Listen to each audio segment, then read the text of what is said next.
All right, and welcome to Mo Channels, Mo Problems, but Mo Money. Right? Good job. Okay. And welcome to this afternoon's session. And my name is Robin Burt. I'm the VP of Marketing for the Independent Film and Television Alliance. Today's session is presented by Filmhub, who are good friends of the AFM, a tech-powered film distribution company that services filmmakers, distributors, and sales agents to help them monetize their films on streaming channels worldwide.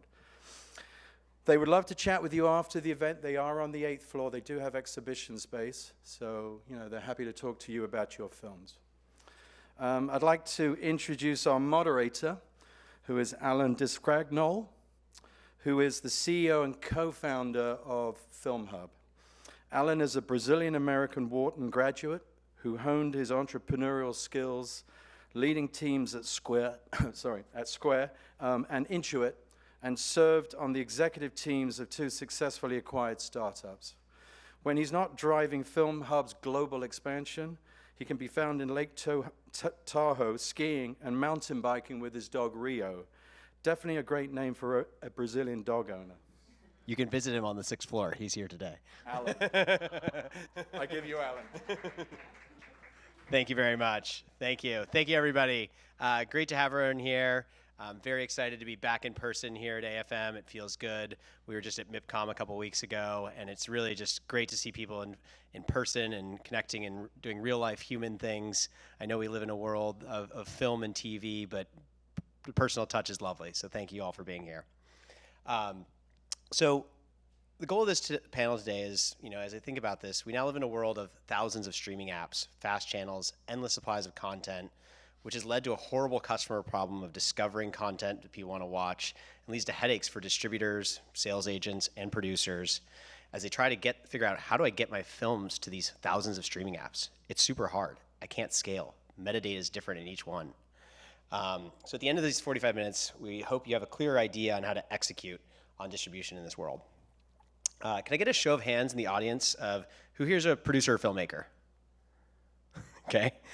Who here's a sales agent? Who here's a distributor? Okay, cool. We got a few of you.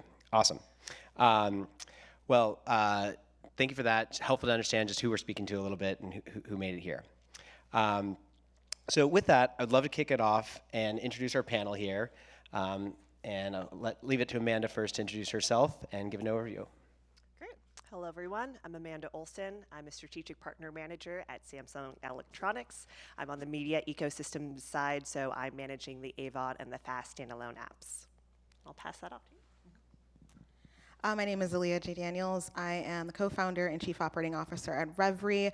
Revry is a global distribution network where we connect brands with the LGBTQ market. So we have live linear channels, fast channels, which we'll talk about shortly, as well as VOD offerings with lots of different partners like Samsung. Good to meet you all. Thanks, Alan. Thanks for the opportunity. Myself, I'm Sridhar, head of sales for Amagi. Amagi is a tech company that works with content partners, broadcasters, and platforms to create linear channels and help distribute the linear channels to multiple platforms, whether it is a traditional platform or a CTV platform like Samsung or a OTT, AVOD, SVOD, and TVOD. So we work with content partners like Revry to help them create the channel and distribute to multiple platforms. Hi everyone, my name is Sadhvi Siddhali Shree. I'm a monk and I'm also a filmmaker. I've directed and produced 2 documentaries. I'm working on one right now and pre-planning for a docuseries. Awesome, thank you everybody. So to kick us off here, a lot has changed. One, we're the first time we're all here in person. So a lot has changed since our dear friend COVID. Amanda, what is really, and for each of you, how do you think, about distribution, how things have changed exponentially quickly in the last, few years as we've evolved and strategies have changed in how you distribute your content? Yeah, it's a great question. And Transparently, I recently joined Samsung a few months ago, so I can't speak to our strategy before I joined, but I can say Samsung has consistently remained very customer-centric. Customers should always be at the forefront. As we've seen during COVID, there's been an incredible rise of that streaming behavior. And I think it's a matter of reevaluating how to get your content in front of customers as quickly as possible now that there's been such a proliferation.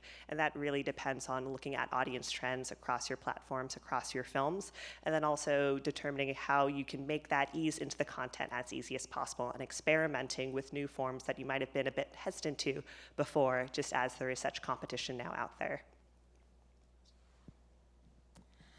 For us, we launched our very first FAST channel, free ad-supported television channel, back in 2017. And what we've really done is we've just definitely leaned in. We've leaned into the experience of understanding, especially during trying times like COVID, people are making decisions, multiple decisions every single day, and sometimes you just want to have that lean back experience. So we went from one channel in 2017 to 35 plus channel and channel partners today. And we've really seen the rise of the way in which people are using televisions now. So a great example is Samsung, is that there's channels plus, like we have our FAST channel available there. So as soon as you plug your television, I feel like I could be like a commercial for you right now, but it's totally okay. As soon as you plug your television in and connect it to the internet, you automatically have access to all of these channels, whereas before you had to go in, download your apps, decide what you want to watch, and then watch content. Now it's as simple as turning on your television, going directly into that app, and you've got so much content available for you to watch. And I think making content easier to access is something that we've seen and was something we will continue to be able to see. Awesome. As a tech partner who's working with all the content partners on the platform, we have seen a dramatic rise in viewership minutes, right? I mean, I'm just comparing and contrasting before COVID, after COVID. Before COVID, we used to work a lot with broadcasters. When I say broadcasters, like Fox, NBC, Paramount kind of companies. And we saw a significant amount of content partners coming into the FAST space. So FAST, let me explain what is FAST, free ad-supported streaming TV, right? I mean, significant amount of partners coming into the space, and we have been working with them. From a statistics standpoint, we used to have, probably about 300 channels in 2019. Now we have about 3,000 channels. So the amount of content partners getting into the space because of streaming TV has dramatically improved because of COVID. I think, especially for the media companies, that's a positive outcome of COVID. Right? People were consuming a lot of content, and that's one from a consumption standpoint. Second, the proliferation of new devices. Like Samsung, there are a lot of devices coming in and a lot of platforms that is opening up. Previously, it used to be channel delivery or channel distribution into Sling or Dish or traditional platforms. But now you have probably 30 or 40 new services that are available in the last 2 years. So the content distribution has become a bigger theme because of the rise of streaming TV, in my view. On the filmmaker side, I'm sure many of you or some of you encountered difficulties filming during COVID. I have a few short stories to share, but as far as the distribution side, what we found was we got into the Vail Film Festival, and that's where we did our world premiere for my last film, Surviving Sex Trafficking, and it was virtual. But afterwards, we already, things were already starting to open up and so forth. So when we had our Hollywood premiere event, we were able to have an actual in-person event. So I can't really speak to the virtual side, but I'm grateful that things opened up. And our sales agent, of course, is pitching our film to many other channels, and I'll share more about that later. Awesome. Thank you so much, everybody. It's kind of crazy how much we've changed in the last couple of years, and it's accelerating. And I think the way you look at it, COVID is ultimately, it just accelerated things that are happening. These were already trends that were happening. It just got us to move faster, which is good as a society, I think. For instance, now, everyone was starting to go towards remote work, right? We now have 45% of U.S. companies that support remote work. That's a crazy number and stat. These are all things that, across the world are just getting accelerated. So, Amanda, you focus on VOD partnerships for Samsung. What are some of the major trends you're seeing given the proliferation of VOD apps and how people can stand apart? You work with partners like Tubi and Freevee, Roku. You've got so many partners now on the Samsung platform. Like, how can they stand apart? What makes them different? Great question, and I'll try to avoid the pun fastest moving very fast as much as I can, but I know with this talk it's inevitable. But I think with the proliferation and I think with the success that many platforms have seen with these AVOD and these fast streaming services, it's caused a lot of incumbents to rethink a number of different things, one of which is business models. Maybe SVOD isn't necessarily something that can attract every single tier, and maybe just pure VOD isn't necessarily something that suits every type of content experience. So when you want to differentiate, for every platform, you really need to figure out what works best for your audience and really follow the data there. And building off of that in order to stand out, I think, to what you mentioned, when it comes to differentiation, I can't emphasize how important discoverability is in terms of even if you have a very similar type of movie as different other platforms, you want to make sure that your metadata is integrated so your users can find your content as easily as possible. And if you have found that niche audience, you want to make sure that whether they have a Samsung Smart TV or a dongle or something else, that it is so easy for them to get into their content. So it's something that we're frequently thinking about, again, back to customer centricity of how to get people into that content, but it does also require the help and the collaboration of filmmakers and different streaming services determining how to best supply information so you can find your niche piece of content on your different platforms. Yeah, I think to reiterate just what Amanda said, the importance of discoverability is the most important thing for content nowadays.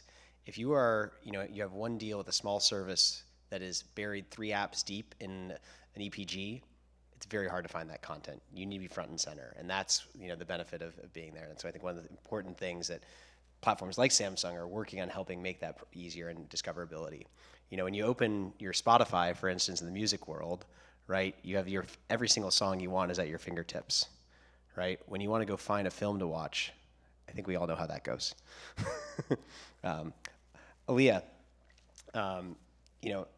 as a fast channel that was early to the game, you've seen a lot of change in kind of the consumer and how it's evolved, and your early consumers that were consuming Revry are very different than the probably new folks that are coming on the platform. Have you thought about that change, and how has it changed your strategy on that? Yeah, I think when we first launched our very first FAST channel, it was really just about taking the ecosystem of LGBTQ content and making it available 24/7. And as things have evolved, the focus for us has really increased from just getting people in to give us a chance and take a look to how do we keep them. And so while in the beginning our programming strategy was around sort of like any content, including short form content, today we're really looking at focusing on long form content. And from a fast perspective, long form content is going to be 24 minutes, not necessarily short films. It's your 30 minute, because obviously there's ad breaks. That's the exciting part of fast. You've got to account for that, but really making sure that we're not necessarily only focusing on short form, but really focusing on long form. And because we've created an ecosystem of content, kind of to your point about being like considerate of where your content goes, we offer what we like to call a tribrid approach, where we have subscription available, we have VOD available, and we have our fast channels available. So while some content may not necessarily be most appropriate for fast, it does still have a place to live within our ecosystem on our VODs and subscription side. Awesome. And then, so one of the things, right, you guys are licensing content from dozens of providers, right? Filmmakers directly, distributors, sales agents, et cetera. That leads to a problem across metadata, asset types, all the fun stuff. Like, how do you approach that problem, and how does your operations team like you? Oh, I am the operations team, so I like me very much. But I would say I think really communication is a really big, important part of the game. So as we're bringing in onboarding content onto the service, we communicate very well with our creators, not just to say, hey, you've got to fill out this metadata. Hey, I need all of these different forms of your assets. Here's why. because if you understand the why behind why we need all of this information, it's not just like a burden that we're putting on you, it's because of discoverability. If we have all the information for your content, the people who want to watch your content can actually find it. If we've got to figure it out on our side, it's never going to be as good as you, the filmmaker, and how you view your work. And so being able to be really communicative with our partners and our creators and letting them know, hey, if you want to be successful, here's the easiest way to do that, and that's to provide us with all the information that we need so that people can actually watch your content. Awesome, thank you. And Sridhar, Amanda, I'm going to take it with fast moving fast. Sorry, really bad dad jokes over here. Can you share, folks, of what are some of the strategies and implementations and things that you're seeing well? You guys, you work with thousands now of content providers and fast channels. Who's doing it well? What are people doing well, and what's kind of helping them set apart when they're launching fast channels? See, it actually, from a success standpoint, as we were discussing, right? We can't compare with Marvels, right? You can't have a small content partner comparing themselves with Marvel. So it's more about today, when you look at the history of how this fast started, right? This was the last squeeze of the lemon, right? That's how the content was made available. Now you have a high quality content coming in. From a large, there are three buckets of content owners, right? One is the large ones like your Paramount, your NBC. The way they see it is slightly different from a mid-tier and a small content partner.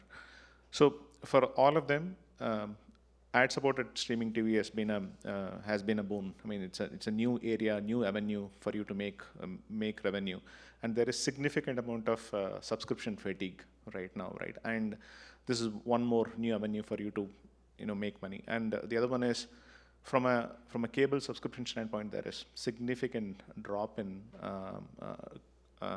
subscribers on a quarter-on-quarter basis. So this is a new area which is providing a revenue stream for the content partners and for the platforms, right? And the additional, from a technology standpoint, if you look at it, this fast-based services provide a lot more granular detail about who's consuming the content. You have data, right? Who is consuming the content, how much time they're spending, what is the session duration. You can actually pinpoint and determine who's your audience. All this while, probably we were just streaming a content and you're just wondering, somebody's hoping to watch it, right? Now that's not the case. You actually know who's watching it. Where is your audience? Is this the coast? Is the central US? You can actually get to that details, because of which you can see the ad revenue, ad spend moving from the traditional cable to this particular fast-based streaming world. So these are the reasons where why fast is moving fast actually. To answer to your question on who is making money on this, I would say almost all the content partners have seen a significant increase in consumption. So I would say money follows consumption. If you are able to get the consumer watch the content, sit in front of the TV and spend more time, I think that's a first success, right?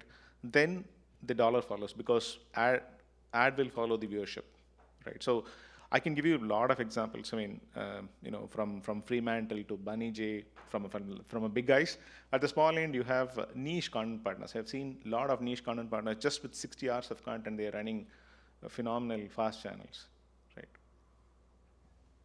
Got it. And then, these folks that are kind of in the more niche area with 60 hours of content, right? That's a pretty low amount of hours of content, right, to run a fast channel. Like, you think about having to refresh. People. This is a linear play out, right? How are they able to be successful in those instances, and how does that work for them? That's a very good question. So the niche content, the 60 hours of example I was saying, they're probably the exception in my view, right? They are not the norm, right? So one thing that we are all missing out is programming. Programming is the art there. So how you are able to program the content. a couple of hours ago when we were discussing with Revry, she was mentioning that, hey, we have a lot of LGBTQ content, but we are not just doing it on the month of June as a Pride month, right? You're doing it on the month of, with African American content, how I can tie it with Halloween. So those are the programming strategies. The content partner has to think through and say, hey, this is my brand, this is my content, how I can tie it to the audience. If you just say, I have LGBT content and I'm going to do it only on June, that's not going to fly, Sorry, I'm going to steal your idea and explain. Awesome, thanks, Sridhar. Awesome. Amanda, you guys have an audience. You have an audience here of distributors, sales agents, and producers and filmmakers. There's still folks in this room that have been reluctant to adopt the world of AVOD. We're still, we're 5-6 years plus into this journey, with the basic belief that, hey, I'm making less on a per view basis than I would in a transactional setting. What do you think it's going to take to get folks over the hump? Yeah, it's a good question. Well, again, with everyone attending this panel, you've heard the proliferation of the streaming services. And I think going along with that as well, you need to just, again, try to experiment, just as a lot of other streaming services have done. There's certainly been reluctance in terms of pursuing, AVOD, coming from an SVOD world, and vice versa. I think a lot of filmmakers are thinking through if that's right for me. And to that answer, I would say, yes, you should try it. Again, going back to discoverability, I don't think there's any one right path for any one person. I think you really need to test out as audiences are changing and where you're reaching those audiences are changing, both from a marketing perspective and also from a distribution perspective. So when it comes to deciding whether or not to go on AVOD, I encourage everyone to test it out, speak to the right people, and also figure out where your gaps are.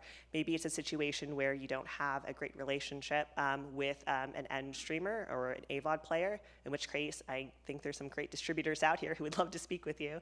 And then if you don't necessarily have a great avenue from a tech perspective either, there are a lot of media companies that can fill in the gaps for you to help with things like metadata. It can help you with artwork creation, just as having the best metadata. And I also should have clarified metadata earlier for those not in the know as well. But when I refer to metadata, I'm really referring to keywords that you're sending with your pieces of content, the artwork that's attached to it, being proactive about saying this is a film that's really relevant to this time or relevant to this month, including all of that information to your distributors, to your streaming services, so they can then pass it on to the end platform is tremendously helpful and will really help you stand out in addition to being discovered.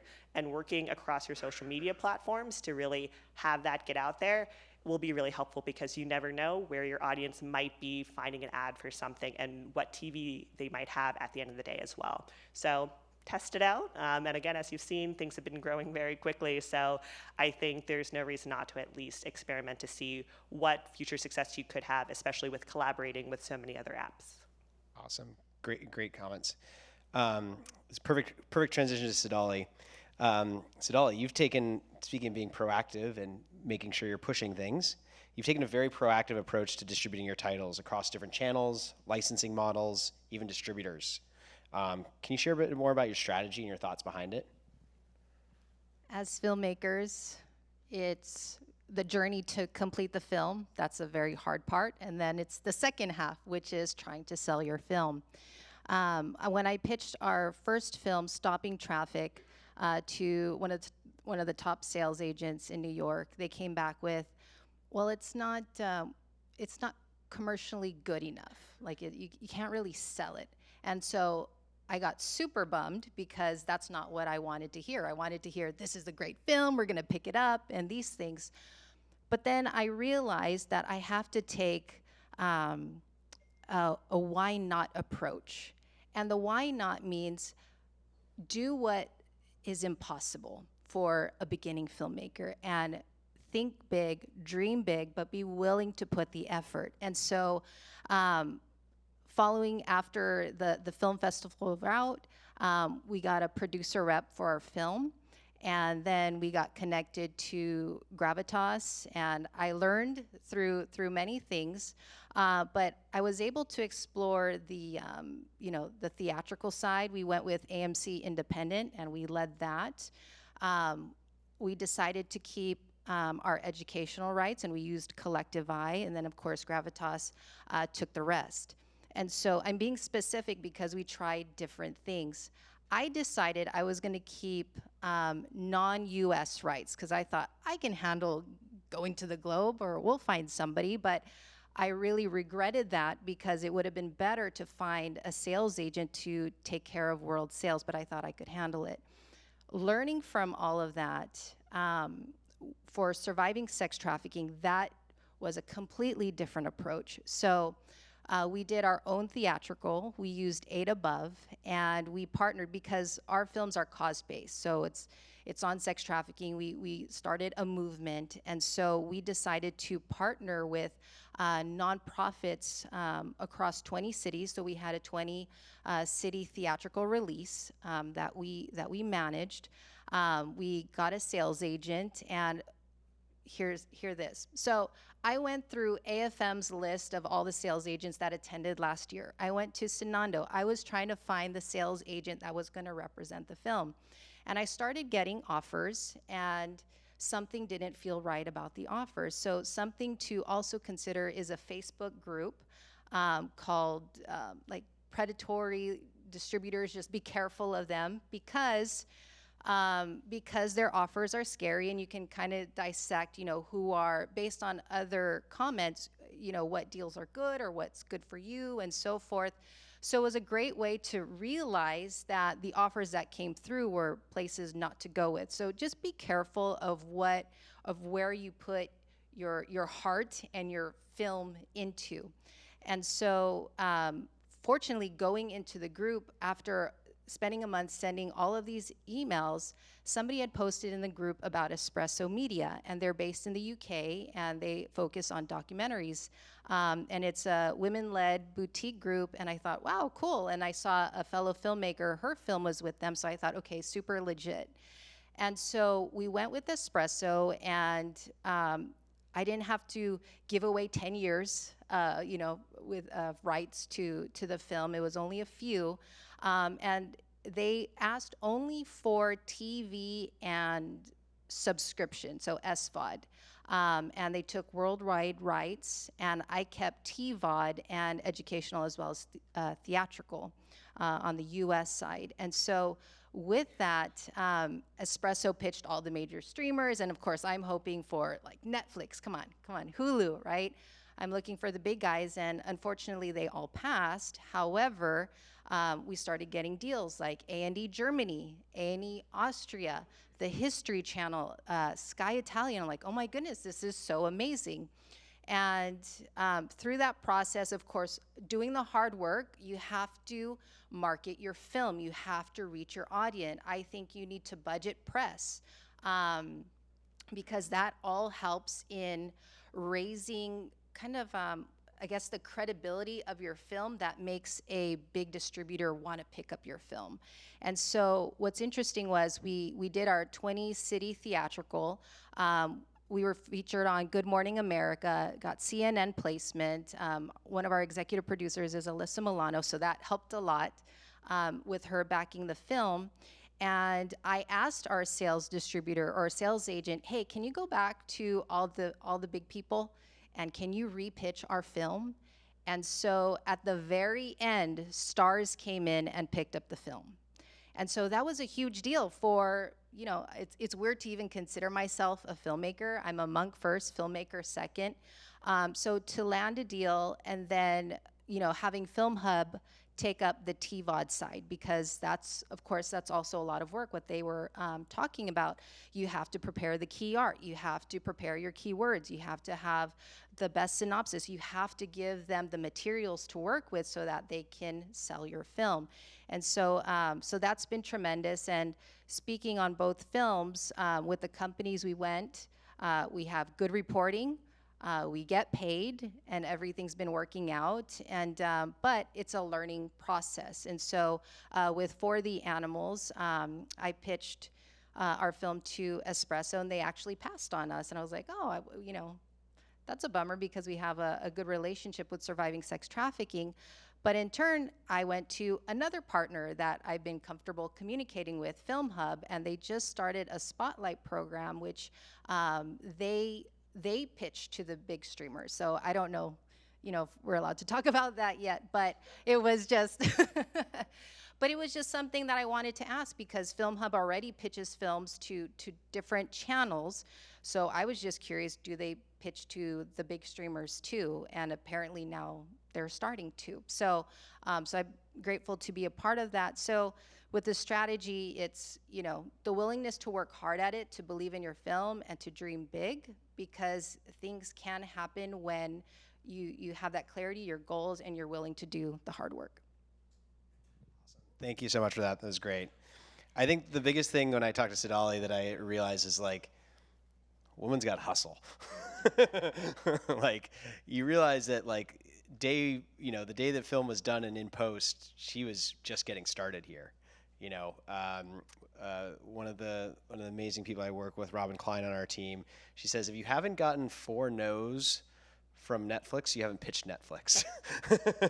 And I think it's one of the real things you have to realize in this game is, don't be discouraged. Like, don't be discouraged by no's.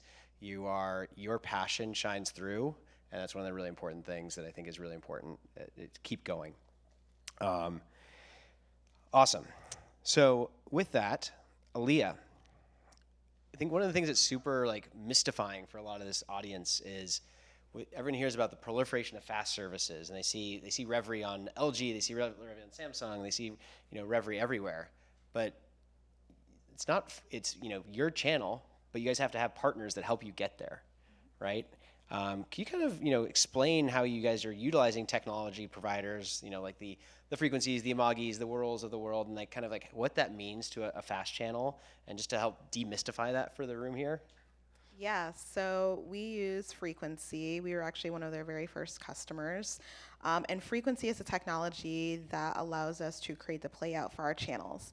So we have 7 different channels that we have to, that we distribute, that all have different programming. So 24/7 programming that has to be set up and sent out to all of our partners. So we go in on our side, we connect all of our content through our partner Bright Cove that we use for our native applications, and so all of our content's available. And then we literally have a programming manager who sets the schedule and goes through and literally drags and drops. It seems so simple now that I'm explaining it to you, and you're like, wow, I thought this was going to be really hard. And it's literally drag and drop and amazing. And so you go through and literally drag and drop every single day. And then our Frequency works with all of our partners like Samsung and Vizio and TiVo and all of our partners, and sends all of those, the feeds out, and then it finds its way to your televisions. So it's actually really simple. Awesome, thank you. No, I think it's helpful to understand just kind of what actually happens behind the scene, because most people see it at the end, they see it on the end screen, and they're like, what actually took to get there? That's just one of the steps in the journey. Sridhar, as everyone's thinking fast, the channels, fast is getting saturated, right? It's getting saturated across, Samsung, LG, the top kind of fast platforms, Pluto, et cetera. It's getting harder and harder for people to get placement and get into these platforms, right? We're past the initial early adopter stage, right? We've crossed the chasm, if anyone knows the reference. Sorry, bad MBA book. What are some of the things that you're seeing that folks now that are later to the game and fast, and how are they able to still make it into these areas, and what are the things the strategies, and how are they changing compared to 5 years ago when people could get a bunch of content together and get it up there easily? What do you think is changing? Great question, actually. I have to think about it. So there are a couple of things I think has changed significantly. One is from a platform perspective, based on my conversation with a lot of these platform owners, they want to see whether the content has any resemblance to the traditional TV. That means if you put a content on any fast platforms, they want to see whether the end consumer can associate that content with their traditional television, right? That's one. The second one is how we are programming the content. You're not just, throwing content one after the other. There has to be, television is appointment viewing. You have to ensure that people are coming back to the TV to sit and watch content. And FAST is a lean back experience. So people should not feel that, hey, this is not good programming. You are curating on their behalf. You owe a big you have a bigger responsibility, right? So you have to do it right. That's second. Third one is you have to ensure the channels that you're creating has a lot more graphical information or overlay information that is a lot more intuitive to the end consumer who is watching it. For example, if I sit and watch, let's say, a buzzer channel or any channel for that matter, I need to know what is coming up next, what is coming up later, so that I can mentally I can schedule myself saying that I'm going to watch this content, right? So I think those things changed dramatically in the last 2 years. That's one. So we facilitate all of that, right? So that's the tech vendor's job. The other one is from a platform perspective, you have seen a lot of new platforms coming up. It used to be just 4 or 5 platforms. Now you have probably 40, 50 plus platforms, right? So for you to be really successful, you have to have connectivity to all those platforms, whether it is an established platform like Samsung or a Roku or a Pluto, or a platform that just got started a month ago, right? So you have to have that connectivity to the platforms. I think those are the key elements. Awesome. Awesome. Thank you so much. So one of the things we talk about also is international expansion as well. As like it's FAST AVOD is like very big in the U.S., but international is just getting going, right? And that's one of the things we fail to realize when, especially a lot of this room is based here in the United States. We fail to realize that there's massive audiences outside the United States. So Amanda, as Samsung kind of thinks about expanding internationally, the need for more content across different languages continues to grow, right? As content providers, what are some of the things that are important as they think about internationalizing their content, and what are some of the strategies you've seen successful? Yeah, it's a great question. So when it comes to international, you definitely, when possible, want to get as many international rights as possible, I know, from your end, because you just don't know where you're going to find the audiences. I'm sure everyone's familiar with the rise of anime, for instance, in the US, and the rise of Korean dramas as well over the past few years. So I think it's, again, going back to my note about experimentation, but bringing it back to Samsung and what we've been pursuing a bit internationally as well. We actually recently announced back in September the launch of Tizen licensing. So for the first time, Samsung is actually licensing out their Tizen operating system. So if you have a smart TV in Australia that's not necessarily a Samsung hardware piece, you actually can experience the Samsung ecosystem through other more budget TVs. So it's a really cool experience that we can bring to our apps that we manage, because we're increasing their distribution very easily internationally. And a lot of the difficulties that often come with expanding internationally can also be the barriers of technical integration as well. So Samsung is definitely thinking about things internationally and making it as easy as possible for the different content apps that we manage to be able to offer that content worldwide, not only on Samsung smart TVs. So international, I think there's a tremendous amount of opportunities, and it's just a matter of making sure that ad technologies and overall distribution is also scaling at the same time. So it's the right moment for different apps to unlock their content and make that available for more audiences worldwide. Awesome, thank you. And Alia, as more competitors enter the LGBTQ space, it's happening, all the time now. You guys were one of the first folks to the game, which is amazing. How are you guys differentiating your strategy as you going forward to make sure you continue to stay at the top? I think a lot of it is about the relationships that we've forged. So to Amanda's point, we've been partnered with Samsung for quite a while now. And I feel like every time you guys launch a new FAST channel in a new territory, we're like right along with you. So it's encouraged us to actually launch new channels as well. So we have both Revry Latinx, which is the first ever Spanish language LGBTQ 24/7 channel that we launched because Samsung launched Samsung Mexico. And similarly, we launched Revry Brazil, which is the first Portuguese language LGBTQ content channel, because you all launched Samsung Brazil.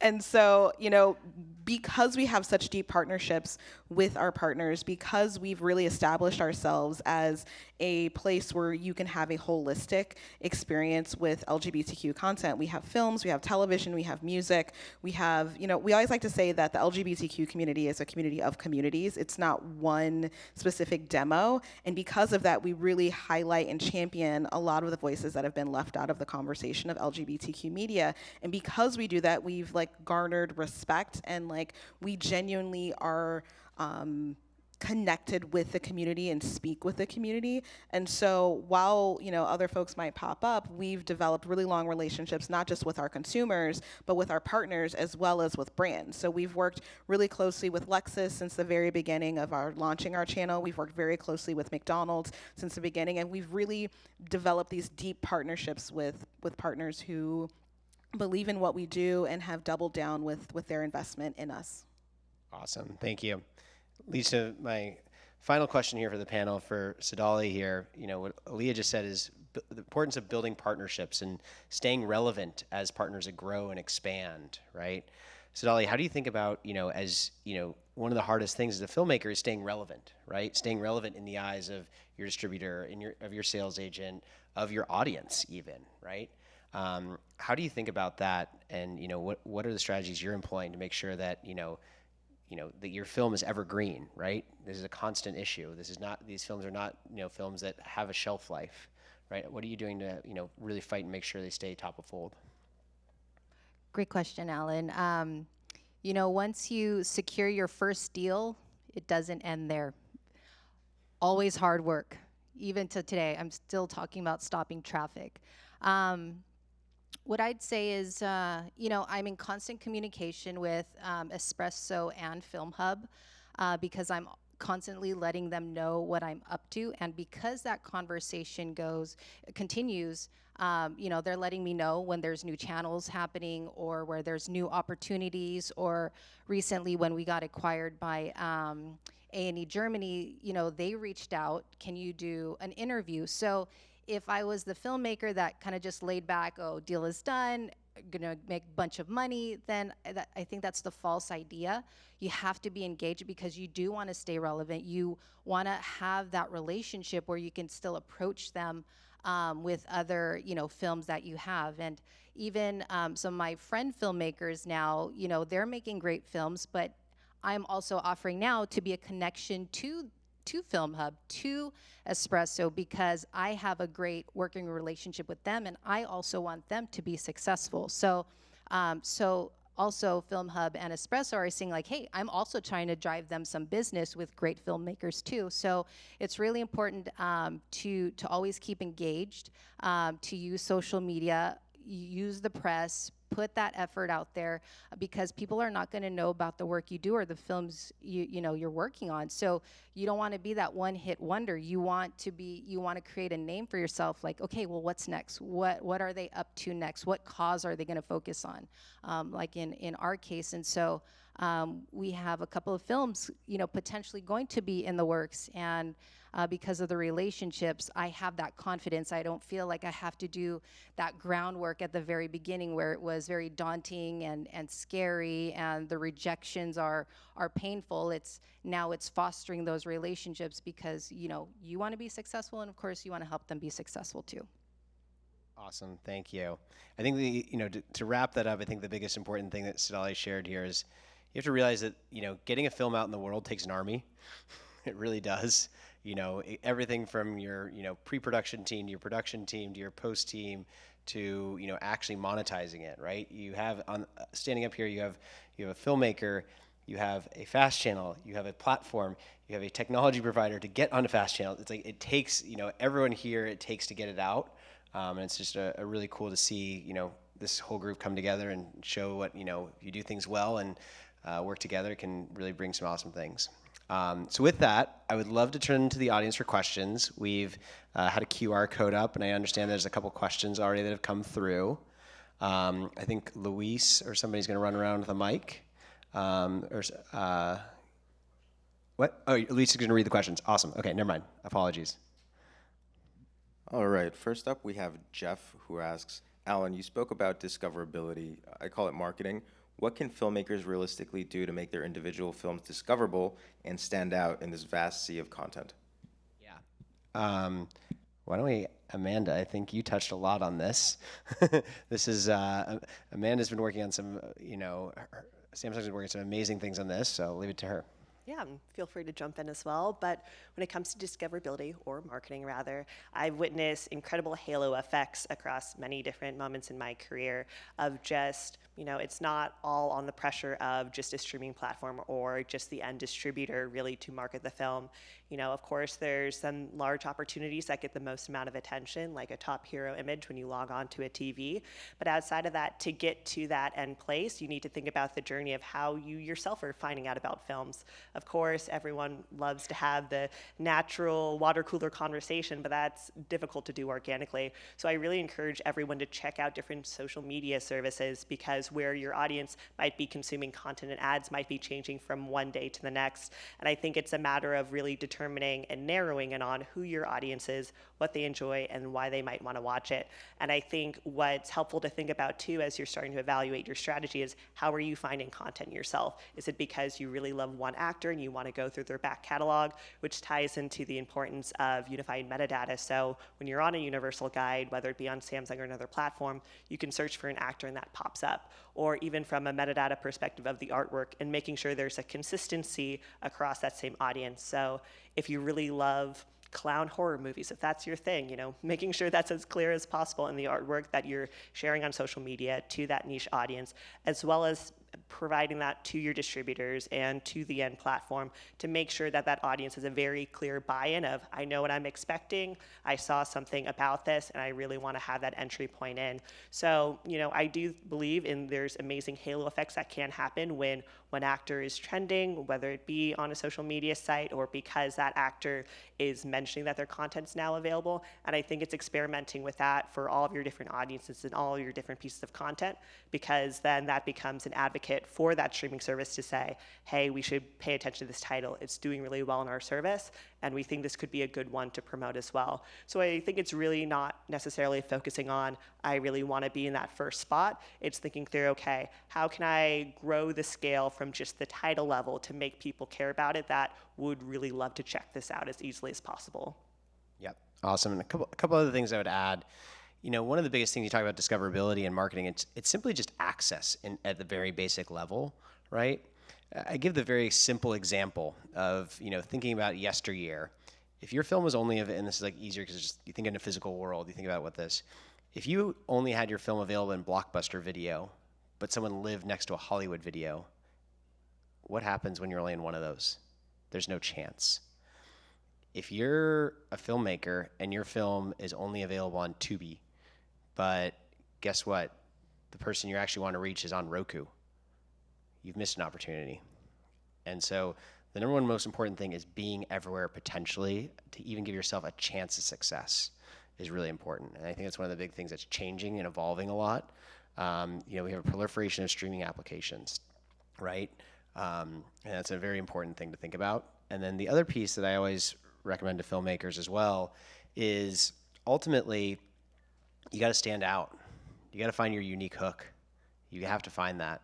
So like for instance, we're working on a film called Rickshaw Girl, amazing female empowerment story about a Bangladeshi girl who drives her family rickshaw when her father gets ill, cuts her hair to look like a man in a society that's been traditionally hard for women to stand out in that way. And one of the most amazing things about this film was it's based on a IP that was selected by the New York Public Library's top 100 children's books of the last 100 years. And so guess what? The filmmaker is partnering with the New York Public Library. They're marketing through Canopy, through Hoopla. They're focusing on the areas where they know they have an interesting tie, where guess what? Librarians are going to want to promote that book. They're going to want to promote the audiobook alongside. They're going to want to build a co-viewing experience. You're curating an experience as a librarian, and that's something that people get excited about. Finding these unique opportunities is where you really can stand out, especially in the independent space. Cool. All right, we have time for a couple more questions, so please point your phones at that QR code and ask your questions. Anonymous asks, let's say I make the decision to offer my unexploited catalog for AVOD. What does effort and timing look like to get my catalog out there? Oh boy. I guess it's an Alan question. So it totally depends on like size of catalog, what your status is, how are your assets in good shape, et cetera. If you have your assets that are well organized, your editor actually put together your files after he was working with you, and your editor actually didn't save that hard drive and ship it to his uncle's house since he was moving during COVID. That hasn't happened to you, and you actually have things nicely stored on either a hard drive or file. It's like it's pretty simple nowadays. You can there are tools like Filmhub and other distributors, et cetera, where you can literally just upload your assets. And you can be ready to go in a couple hours. But it really comes down to organization, ultimately. To echo Amanda's point, right? Like metadata is everything in this world. Assets and clean assets are everything. I walk around this hall at AFM at MIPCOM, and I talk to every single sales agent and distributor, and they say, "Hey, we've got 10,000 titles." And I'm like, "Cool. Are they actually ready to deliver?" "Oh, well, some are. Our top 100 are. The rest we kind of got to pull out of a hard drive." Okay, that gets scary real quick. You see all of a sudden where then, guess what, getting the work done becomes very difficult. And so it's really important that you're ready to go at a moment's notice within that. And there's tools that can help you do that, like Filmhub. Okay, David asks, as a producer distributor, our hope had been that the proliferation of streaming services would lead to a big hunger for new content that might lead to things like bidding wars, driving up prices for what we could garner selling our films and series. That hasn't really happened. Why do you think that is? Thanks. Leah, you want to take this? I think a lot of it has to do with, most streamers recognize that they need original content. And while in the beginning, original content was content that was licensed, and then an original tag was kind of affixed to it, in actuality, now, it's things that are being created in-house traditionally, like the way that we originally think of. And so that's really what the differentiating point is. Unless there's something that's like an absolute hit at like Sundance or like at a huge festival, and then you start a bidding war there, that's kind of a different conversation. But, a lot of the real kind of efforts, I think, are going into original content that speaks directly to who the brand says they are, especially when it comes to like, services like ours. We are, we're licensing lots of content, but when it comes to our originals, we're really focusing on things that speak to the ethos of who we as Revry are as a company that's focusing on multicultural stories that are traditionally underrepresented. So if you come to me with a story that's a dime a dozen, everyone's seen it, it's not necessarily going to be necessarily a great fit as an original. Doesn't mean we won't take it, but when it comes to like what's going to set you apart, you have to look at kind of like the ethos of what those streamers are looking to do.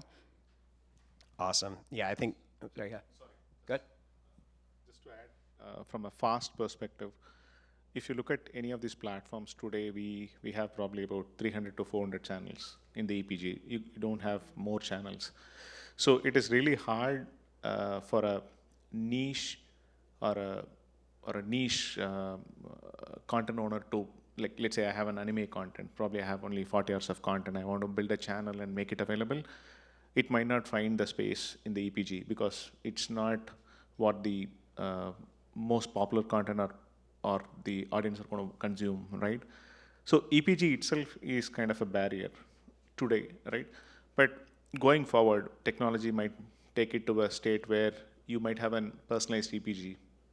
We will not all have the same EPG. We'll have a different EPG for each one of us. In those scenarios, you might have a possibility where you might have very few hours of content, which is very niche, but it can find a space for the consumer. People can actually identify those content and have it in their EPG and consume it. So we are moving from a state of 300, 400 channels in the EPG to a more of a personalized EPG that can actually potentially solve some of these problems. Totally, love that. I think, so we were at MIPCOM, 2 weeks ago. One of the biggest things is talking to, friends at, the major streamers is they're all going earlier and earlier because exactly to Alia's point, they want to have significant control over the creative process, which ultimately is interesting from a filmmaker's side. It's like it can detract from your creative process. There's famous stories now across Variety, Deadline, et cetera, of filmmakers that had to make a change because someone wanted it that way. And so it's one thing that has to be kind of thought about, and you have to think about that as an artist. Is that okay to you? That's one of the things that's becoming is an issue as you kind of think about going earlier and earlier and being kind of the original co-production type agreements, et cetera.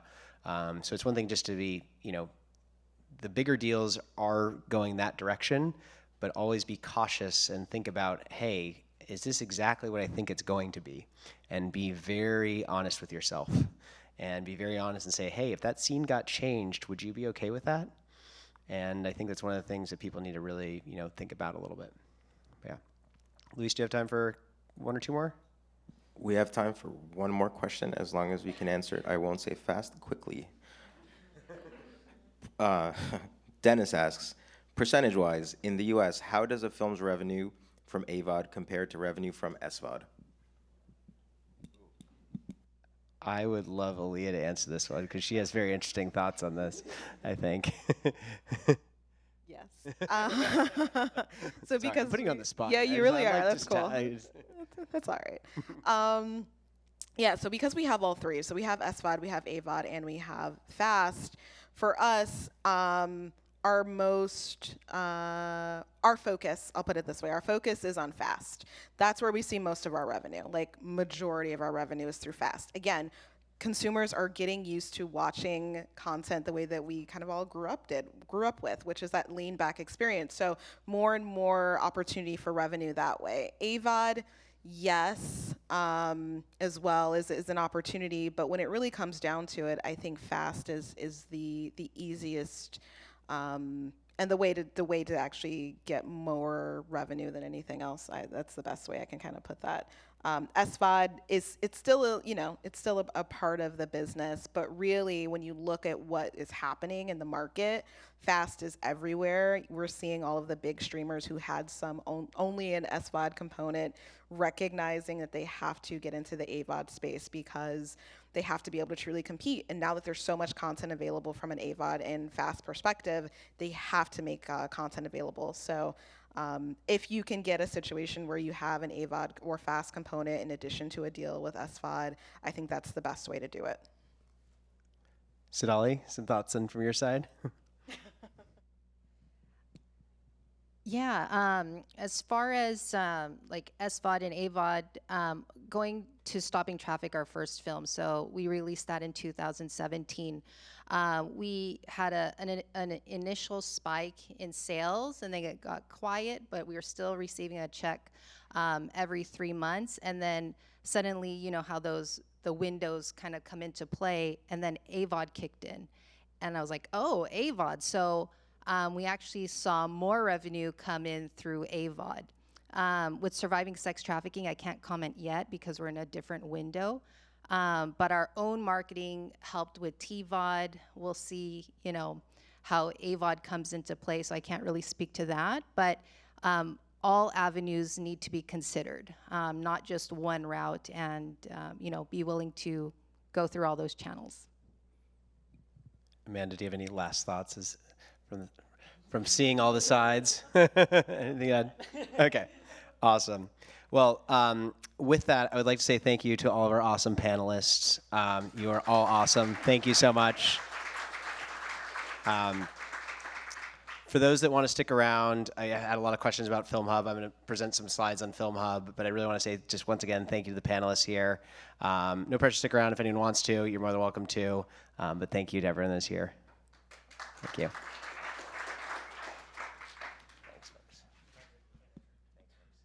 This is, feel free to interrupt, ask questions. I'm open to any and all questions as we go through here. But I just want to kind of paint a little bit journey of like, what is it that we're building? What have we built? And how are we working with amazing producers, filmmakers, and sales agents? Our goal is to really automate the distribution process and make it faster and simpler and more transparent for folks. And so how do we get here? So along with my co-founder Klaus, who's a world-renowned composer, he wrote music to a couple small films you may have known, such as Pirates of the Caribbean, Gladiator, and wrote most of the songs for them. Klaus actually was originally a technologist at heart. Actually, before he moved to Hollywood, he was a tech entrepreneur in Germany. And Klaus and I met, and he was like, Alan, there's this horrible thing called film distribution. And I came from a theater production background, hilariously. And I was like, oh, okay, I like this. And he explained the way it was working. And coming from a tech background, I was like, this is ridiculous. This doesn't make any sense. Why have we not built technology to automate this? And ultimately, you think about it, the music industry, we're much further ahead, actually, in the music side, where there's many tools that exist where, if you want to get your film up, or you want to get a song up on Spotify or Apple Music, you can do so in 5 minutes. It's super simple. In film, why do we have this horrible, archaic system of selling rights off, working with a sales agent, working with a distributor, trying to get there? And so it takes a lot. And so we wanted to begin automating that process. And so we started that. So we've built a new model that works really simple. And the biggest thing that I believe in is that we need models that are equally incentivized. You want to be in the game, and you want to have your partner to have a skin in the game with you and be alongside. In a world where you sell your rights off for 15 years, a distributor takes 35% plus marketing expenses and deductions, very quickly you can see how if your film isn't an outsized commercial success, it becomes very hard for you to make anything. And even for sales agents and distributors that are using the platform, they realize that they can't scale their operations arms fast enough to help their filmmakers. And so what we've done is we've built a really simple platform where, and our belief is rights and control is super important as filmmakers. Siddhali was one of the great, gave a great example of, she's, taken very good control of her rights and is working in different ways and finding different ways to manage it, and Filmhub is part of her strategy there. So we work in a simple model where 100% rights are maintained, $0 upfront costs or fees. We don't charge anything to begin working with you. We pay people right away. We don't take a reporting period or 6 to 9 months before you get paid. Like, as soon as the streaming channels pay, we make that available to you. And then we work in a very simple model. It's an 80-20 revenue split. No questions, nothing, no negotiations. First dollar in, 80 cents to you, 20 cents to us. All of our no deductions, no fees, no delivery costs, all of that's covered by us. How we work? Very simple. You as a filmmaker, upload your title. We're actually going to help you QC that to guess what? When Amanda was talking earlier about metadata and making sure that's all correct, we're going to help make sure that it is perfectly conformed so that it meets the specifications of Samsung, of Tubi, of Plex, of Zumo, which is actually not that easy. Every single streaming channel has different specifications. We then work to sell your title into these streaming platforms. So we go into them and we are availing titles. We are talking to these folks on a weekly basis, daily basis in some of our bigger platforms, and we're actively trying to get them on the platform. This is an interesting thing where it's different than music, where in music you think about it like, oh, every song I want to listen to is on Spotify. That's easy. Think about like the last 10 films you watched. You probably had to watch them across 5,000 different services to do that, or at least 10, maybe 5. And that's painful, right? Getting a film on each one of these services is not simple. It is not an easy process. After that, we get your film live. It's up to the streaming channels to see based upon their ingestion schedule when they go live. And then once revenue starts flowing, typically streaming channels all have different payment schedules as well. So guess what? Collecting from streaming channels, when you're on 20 different channels, they have 20 different pay times. They have 20 different reporting times. Managing all of that becomes very operationally difficult. And that's one of the things we help you do. And guess what? That's all covered in our 20%. And the key is also, there's new platforms popping up every day. There's services going to compete with Revry every day. There's services going to compete with Tubi every day. So our job at Filmhub is, when we're equally incentivized with our filmmakers, when we can only make money when they make money, we're equally incentivized, so our selling never stops. We have to keep going. The cool thing is, we've got some amazing films on the platform. Really excited. Like, we've really, I think we've got, The Longest Week with Olivia Wilde, Pretender, Neon, Pasta at Home won an daytime Emmy recently, Vessel, amazing story about abortion control. and some really awesome stories. Manny Pacquiao's recent documentary, Still Breathing in the Right Corner with Brendan Fraser, has taken off with The Whale. So you're in some pretty good company amongst our filmmakers and films. The key is getting access, right? We work with 100 plus channels. We're direct partners with all of these. We're not using a middleman. We're going directly to these folks. We have direct relationships with these all.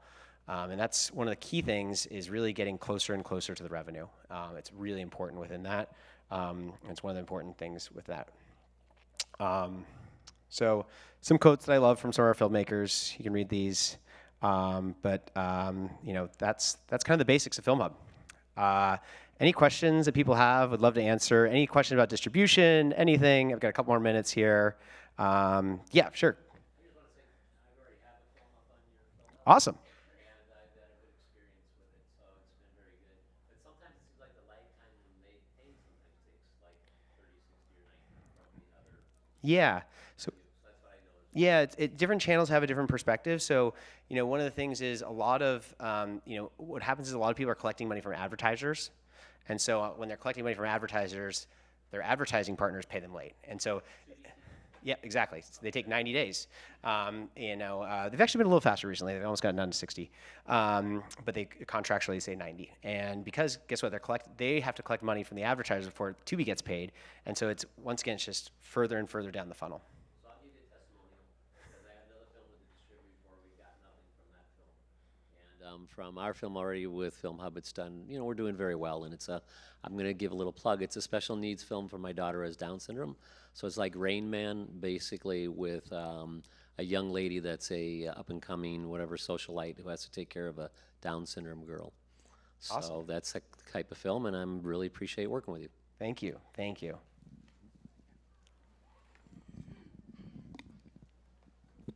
Same type of thing. It just part of my discovery process here is figuring out why the heck would I do Filmhub over a traditional distributor here?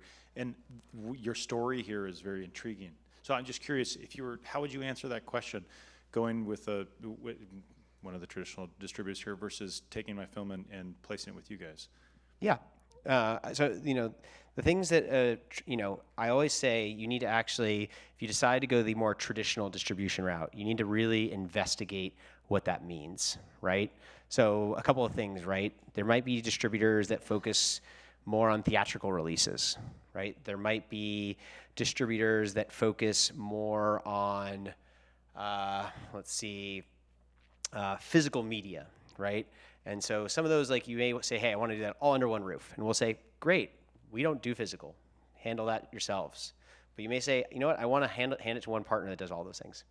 Ultimately, it's up to you to kind of figure out what is right for your film based upon that. The other thing is, we provide partnerships for instance, if you want to do marketing, if you're looking for PR, et cetera, we have partners that handle all that. Some filmmakers don't want to manage that. Some filmmakers just want to say, I'm going to hand this off, and I want that person to fully handle everything.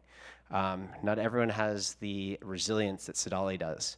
I think you heard that in her voice. It was, it's pretty empowering when she actually takes ownership of it and does it, but she's hustling. And, that's one thing I always tell filmmakers, you have to, this gives you the power and control, but it doesn't just happen overnight. You still need to feel that, this is something, that this is your baby. But then I tell them as well, if you're investigating working with the traditional distributor sales agent, you got to really check and make sure that they're actually doing that and actually providing real value. Because if they're just listing you on a service and not actually marketing, not actually helping you, then you need to rethink that.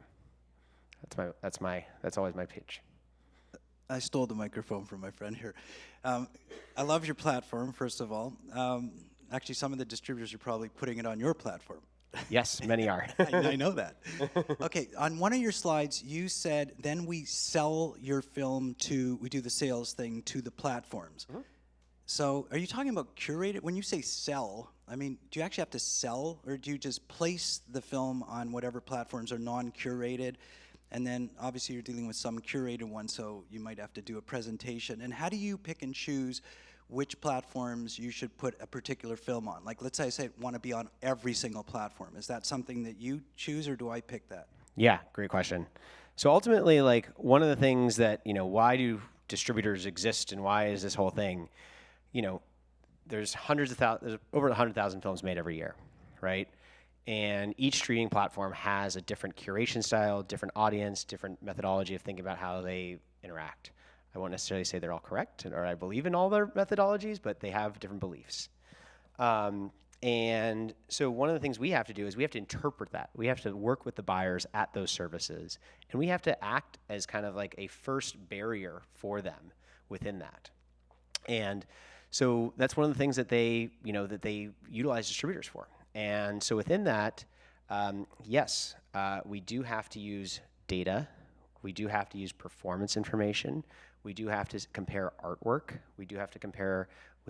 We've built tools internally to kind of, analyze a film and say, hey, based upon films that are performing well at Revry, at Tubi, et cetera, here's the next 50 that they should take or that they should work on, because these are actually the ones that are most likely to perform. And that's one of the reasons why streaming channels like working with us, is because they have that technical, they know that things are data backed when they work with us.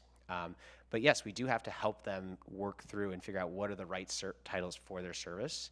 It's one of the things we have to do. And each service is a little bit more curatorial. Like some are super highly curatorial, right? I can't go to Netflix, with a $10,000 horror film. Like I can't. It's just like I would lose that relationship, unfortunately. But I can go to a Tubi with that.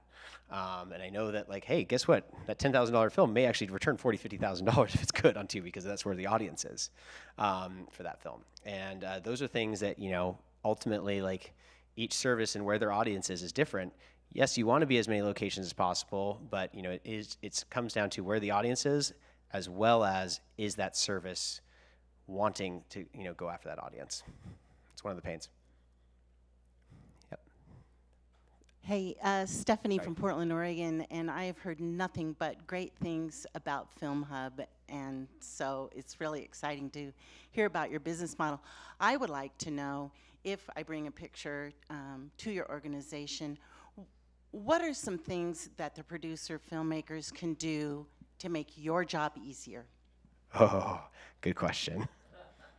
I'm going to start with one thing. For the editors in the room, they're going to laugh. First thing is a comment called RTFM. Read the fucking manual. Sorry. One of the number one things that ends up being a pain for us is, folks will not read deliverables. Read through what the technical requirements are on artwork, on audio. Talk with your editor. Talk with your team about that. Make sure your stuff is well organized. I talked about the joke of, like, your editor who left his hard drive at his uncle's house and moved during COVID. That's real. That's a real story. And make sure you have everything organized is the first part. Do that work. Because guess what? Like, when you as a filmmaker go and put that extra effort in and actually read the process, guess what? It's less time back and forth between our QC team and you. Less frustration, less headache, right? You have a better experience. We have a better experience. We're more excited to work with you as a filmmaker, right? We will help you if you have questions, right? But if it comes down to simple, like, I didn't read it, that gets painful, right? And so it's a partnership. That's where it's, like, really important of, like, showing the partnership there. And within that, it also means, guess what? Goes back to your, early stage and time on set. Think about the things that are going to make a difference in your production value. Think about, like, the basics of, like, okay, am I actually really capturing this audio at the best possible quality? I'm sorry, it doesn't take $1 million budget to capture amazing audio now. It really doesn't. A couple, like, simple tools off of Amazon now, you can capture world-class audio. Think about that. Go read Reddit forums on, like, audio capturing. You can do things at a much lower budget on a lot of these things that you used to not be able to do. It's amazing. And the other thing is also metadata, as we talked about, super important. Be very clear on that. Writing good sales pitch, building an EPK, electronic press kit. Write about your film. Why is this important? Why is this now? Because guess what? You know your film the deepest out of anyone. If you don't know your audience, how am I supposed to figure out your audience? It's hard, It's really hard. And then the last thing I'll say, artwork.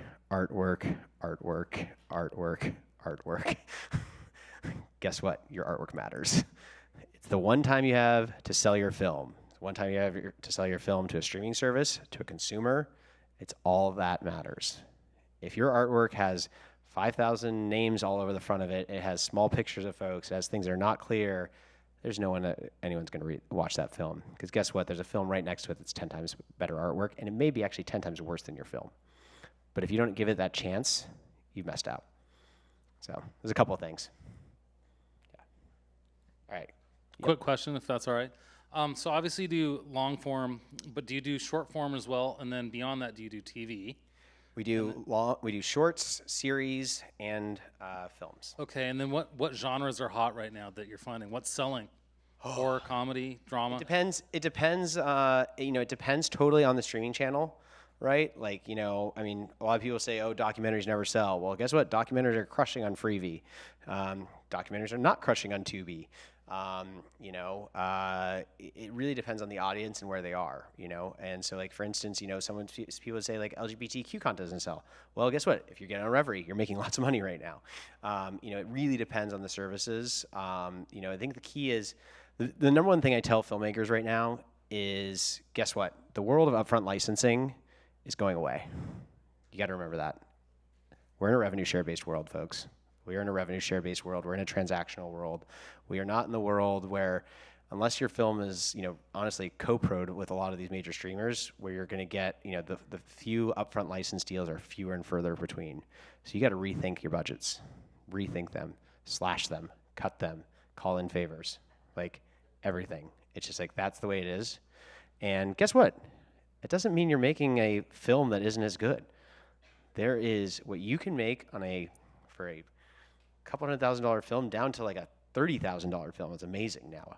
It's like, it's all about how smart and entrepreneurial you are and how you think about it. That's what I'd say. Got time for one more question.